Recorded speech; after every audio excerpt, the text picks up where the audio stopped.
Allez, salut à tous les amis. Donc aujourd'hui nous sommes le 7 février 2024. Donc là aujourd'hui nous sommes sur la commune de Naujac, sur le secteur du Libournais. Donc je vais vous expliquer un petit peu le mécanisme de la chenille processionnaire. Donc les chenilles, suivant les années, sont plus ou moins en avance. L'année dernière j'ai une cliente, son cas de piqûre ça a été au mois de novembre. Donc posez les pièges et appelez-nous à l'avance. N'attendez pas par exemple le mois de février et le mois de mars, les beaux jours, d'attendre d'avoir un mètre de chenille par terre. Pourquoi? Parce que là le client, vous verrez sur les photos que je vais publier, ils ont mis un genre une bande collante en fait autour, et ça sert strictement à rien. Seul ce qui marche très bien, c'est cette marque Ecopiège. Donc c'est la seule marque brevetée en France qui a le brevet.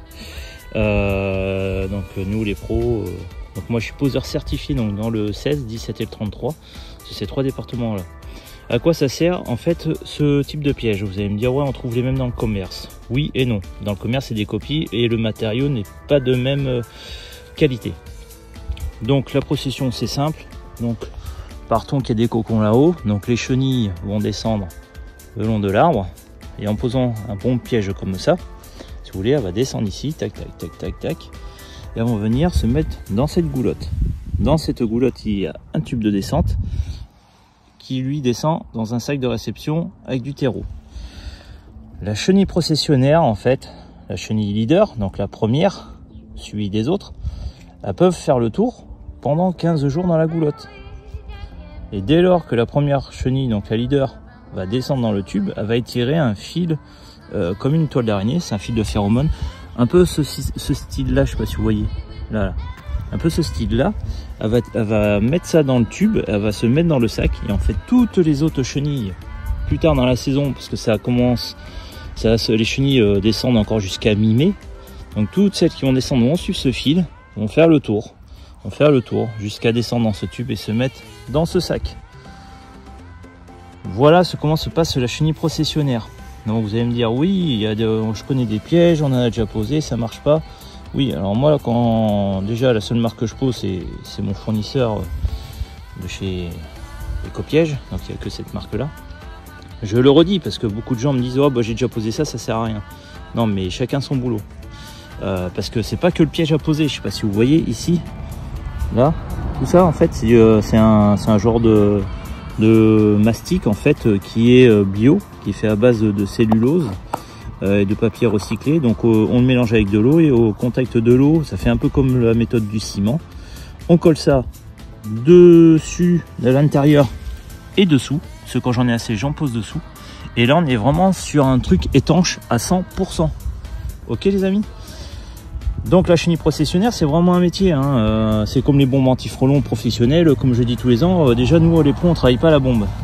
Alors le problème du genre plastique collant qu'ils ont mis un peu autour, pour vous dire, je sais pas si on va le voir, mais j'avais vu une chenille par terre, et en fait les gens ils en ont eu marre parce que leur enfant il a déjà eu plusieurs contacts avec la chenille, et direction de médecin quoi. Alors là je la vois plus, j'ai essayé de vous en trouver une, j'en ai trouvé une tout à l'heure en marchant. Alors attendez, je vais essayer de... J'en avais vu une vers là. Alors est-ce que je vais la retrouver? Alors bien évidemment, c'est quand je fais la vidéo que je retrouve pas les chenilles. Mais aussi, il y en avait une tout à l'heure par là-bas. Ouais, mais là je regarde. Vers l'arbre. Ah mince, j'en avais vu une jolie vers là. Est-ce qu'on les voit? On les voit. Alors j'essaie de regarder. Oh je la vois plus, c'est impressionnant.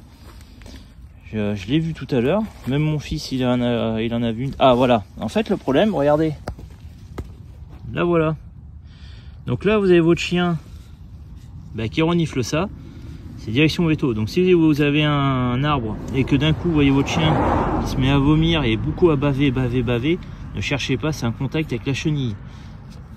Regardez ça, comment les poils sont très urticants. Urticant, ça veut dire quoi? Ça veut dire que ça gratte.